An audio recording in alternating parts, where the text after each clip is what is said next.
From a practical standpoint, one of the things we learned this summer,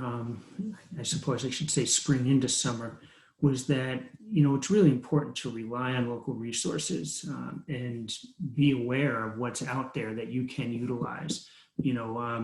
One of the things that, as being a small business in Connecticut, is I'm on constant email list, and the Small Business Association of Connecticut would constantly send out alerts, as would the Office of Childhood. And one of the things we were able to access was a large supply of masks that we were going to be able to have on at our camps to provide for the kids that didn't bring their own, as well as the thermal forehead thermometers. And, those were resources that we needed in order to follow proper protocols, keep current with what the state was recommending. But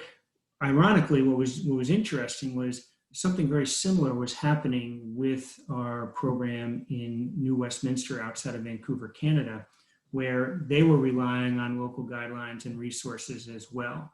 And so I think it's super important that you recognize that you have local governments, and many of them are put in place to support organizations like a 241 Sports or any sort of youth serving programming. The other thing is to recognize that you have local constituents that were voted into office to support you, and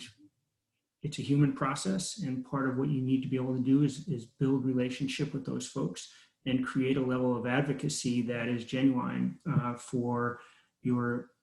purpose of serving the community and the one that they have been elected to help support. So lots of important information that we learned, and really are grateful for the many supports that were provided to us at all of our locales.